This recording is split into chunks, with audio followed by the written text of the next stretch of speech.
नमस्कार. प्रेमिलास रेसिपीमध्ये तुमचं सर्वांचं खूप खूप खूप स्वागत. आज आपण प्रेमिलास रेसिपीमध्ये पितृपक्ष 15वड्यामध्ये नैवेद्यासाठी केल्या जाणाऱ्या पाटवड्या करतोय. ह्या वड्या दडदडीत न होता खाताना टोटरा न बसण्यासाठी, वड्या मस्त खमंग मऊ लुसलुशीत होण्यासाठी छोट्या छोट्या टिप आणि ट्रिकसह ही रेसिपी आपण इथे करतोय. तर चला लगेचच आपण रेसिपीला सुरुवात करूयात.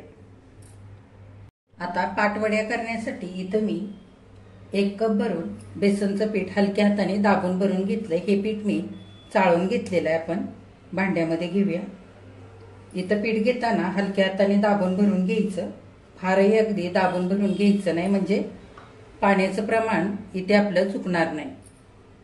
आता पाटवड्या दडदडीत न होता छान अशा मऊसूद होण्यासाठी आपल्याला पाणी घालून हे पीठ चांगलं आधी सैलसर करून घ्यायचंय. तर इथे मी 1 कप बेसन पिठासाठी 1 कपच पाणी घेतलंय. अर्ध पाणी घालूया आणि विस्करने चांगलं घोटून घेऊया. आता उरलेलं सगळं पाणी घालूया आणि पीठ चांगलं घोटून घेऊया पाण्यामध्ये.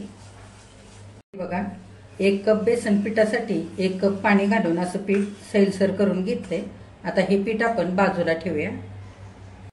आता पाटवडीचा मसाला तयार करण्यासाठी इथं मी 5-6 मिरच्यांचे तुकडे घेतलेत, 10-12 लसूण पाकळ्या, थोडीशी कोथिंबीर स्वच्छ धुवून घेतले, अर्धा चमचा जिरं, पाव चमचा ओवा घेतलाय. आता मिक्सरच्या भांड्यामध्ये सारं आपण घेऊया. तुमच्या आवडीप्रमाणे इथे तुम्ही मिरच्या वापरू शकता. मी कमी तिखट मिरच्या घेतल्यात इथं, म्हणून थोड्याशा जास्त घेतलेले. आता बिना पाणी घालता मिरचीचं छान असं बारीक वाटण आपण वाटून घेऊया. हे बघा, मिरचीचं असं बिना पाणी घालता बारीक वाटण इथं मी वाटून घेतलेलं आहे. तुमच्याकडे जर नैवेद्याला लसूण वापरत नसतील तर इथे लसूण नाही घातला तरी सुद्धा चालेल. आता वड्याचं पीठ शिजवण्यासाठी कढईमध्ये आपण 2 चमचे तेल घालूया. तुम्ही इथं तेल कमी जास्त करू शकता. तेल गरम झालेलं आहे. आपण पाव चमचा मोहरी घालूया, पाव चमचा जिरं घालूया.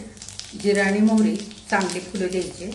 जिरं आणि मोहरी चांगली फुललेली आहे. आपण वड्या पचायला हलक्या व्हाव्यात म्हणून थोडासा हिंग घालूया. आता आपण मिरचीचं वाटून घेतलेलं वाटण घालूया. आता तेलावरती चांगलं वाटण परतवून झालेलं आहे. पाव चमचा हळद घालूया. सगळं वाटण आपण आणखी चांगलं परतवून घेऊया. आता ज्या कपाने आपण बेसन पीठ मोजून घेतलं होतं त्याच कपाने अर्धा कप पाणी घालूया. सगळं चांगलं एकजीव करून घेऊया. आता चवीनुसार मीठ घालूया आणि मिश्रणाला चांगली उकळी येऊ देऊया. 2 चमचे मिक्सरच्या भांड्यामध्ये पाणी घालून मिक्सरचं भांडं धुवून तेही पाणी आपण घालूया. आता पाण्याला चांगली उकळी आलेली आहे. आपण गॅस अगदी बारीक करूया. उकळत्या पाण्यामध्ये हाताने जर बेसनचं पीठ वैरून घातलं तर भरपूर गाठी होतात पिठामध्ये आणि पीठ शिजल्यानंतर अगदी दडदडीत होतं आणि वड्या खाताना सुद्धा टोटरे बसतात.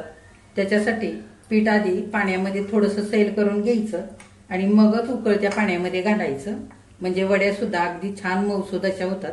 आता आपण हे पीठ तयार केलेलं उकळत्या पाण्यामध्ये सगळं घालूया आणि चांगलं हलवून घेऊया. गॅस अगदी बारीकच ठेवायचा थोडा वेळ, चांगलं पीठ पाण्यामध्ये एकजीव करेपर्यंत. बेसनच्या पिठाच्या भांड्यामध्ये 2 चमचे पाणी घातलंय आणि ते भांडं सुद्धा आपण धुवून पाणी घालूया.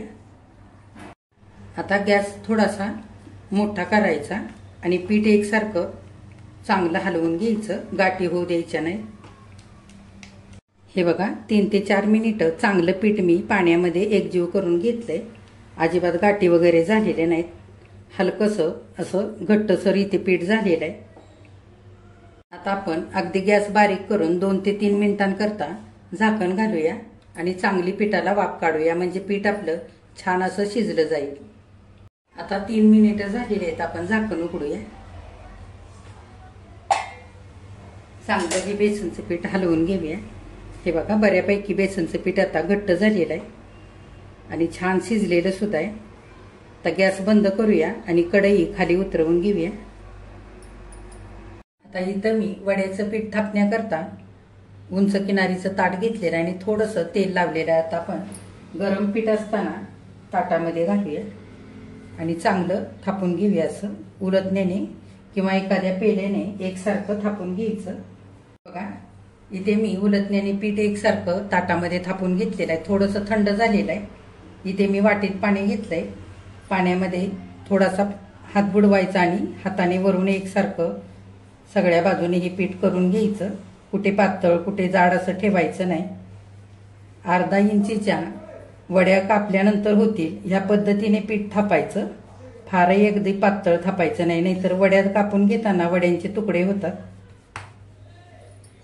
आता वरून थोडंसं सुकं खोबरं आपण खिसलेलं घालूया.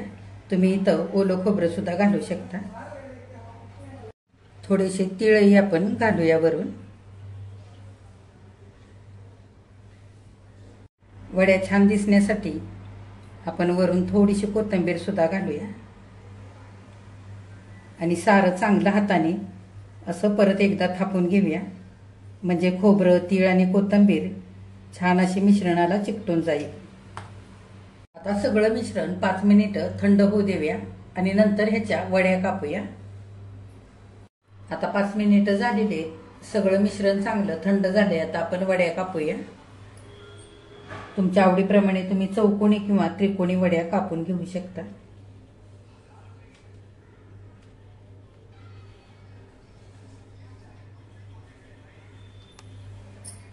आता वड्या उभ्या कापलेल्या आहेत. आपण अशा त्रिकोणी कापून घेऊया. आता आपण उलटण्याने वड्या काढून घेऊया.